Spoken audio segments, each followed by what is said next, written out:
Hey guys, it's Marina. I'm back with another video. This time we're going to talk a little bit about my experience transitioning from traditional art media to digital art. I studied art seriously starting in high school and continuing into college. Once I graduated with my associates though, I decided not to pursue a bachelor's degree. I didn't feel I had learned that much from my college studies and the price was really scary. I created on my own for a few years after that and ended up just burning myself out really bad. At that point, I moved on to other creative things like cooking and occasionally came back to drawing, but it never really stuck again. Last year, I decided on a whim that I wanted to try a digital art tablet. We found one at our local tech store and I've been going strong ever since. In this video, I wanted to cover my experiences and how they compare. There are some things that I really like and some things that are a bit annoying when moving from traditional art mediums to a digital medium. One of the things that I've been really thrilled with digital art is how much cleaner it is than traditional media, in the sense that there are no brushes to wash, no things to clean up. It's a lot more friendly to somebody who has pets in their life. There's a lot less destruction that can happen with digital art. This is great for me because I really dislike cleaning brushes. Digital art is also more portable. The storage of the supplies becomes more about digital space and digital RAM and less about space in your home to store so many hobbies and different types of art supplies. It's a lot easier to pick up what you're working on an iPad and take it on a trip or in the car than it is to take a watercolor painting on the go. I found that with traditional media, I ended up collecting boxes of specific things, a box of acrylics, a box of paintbrushes, a box of markers, and it ended up just stacking up in my closet, and it was really hard to get to those things when I wanted to use them. I don't really have that problem with digital art where I can kind of just replicate those tools digitally and they're organized for me every time I need to use them. They're all very accessible to me. This one's kind of a controversial hot take, but I think, in my opinion, digital art seems to be cheaper for me in the long run because, yes, the tablet is expensive, the PC, if you don't already have it, is expensive, the software can get a little bit expensive, and you can buy just tons and tons of brush kits. But I was spending so much money on new watercolors and acrylics and gouache and things that I was testing like Copic markers that I never really ended up using, that traditional media becomes a little bit preventative in its price for me, and the digital art stuff tends to be a little bit more versatile in its use. Talking about versatility, I also think it's a really interesting concept with digital art that you can rework the same image over and over and over again and it's non-destructive.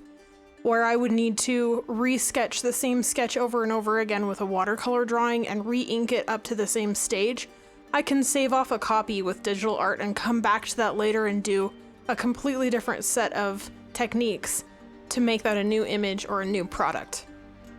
Digital art also has a relatively low bar for entry these days, with tablets starting at $35 and free programs available like Krita and free trials of Paint Tool Sai and Clip Studio Paint.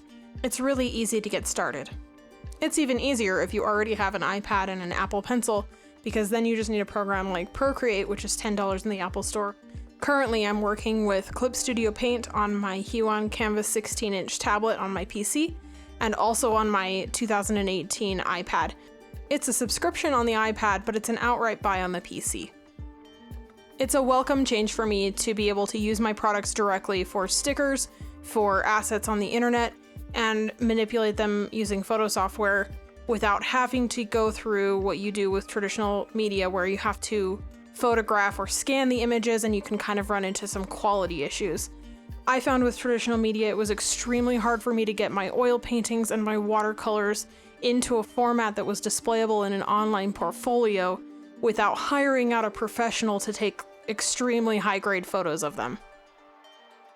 This means that my artwork now can become cards and stickers, assets online, even this YouTube video with relative ease, and there's no extra steps and no loss of quality.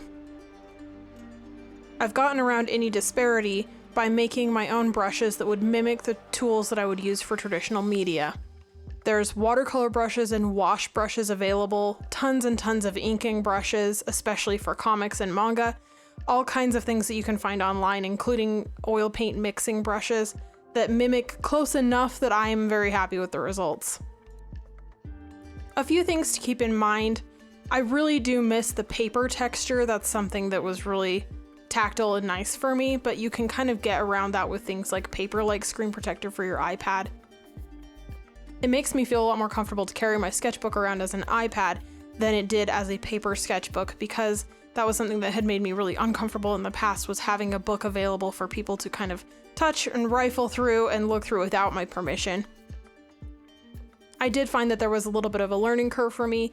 It took me a while to figure out how to make the blending and the layered textures look nice.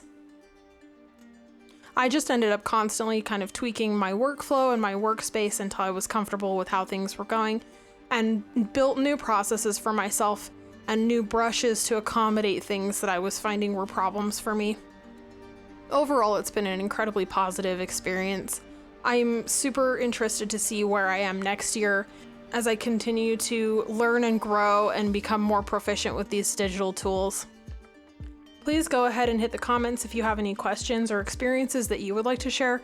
You can also ask any questions on my Twitch stream linked below, and we'll see you guys next time.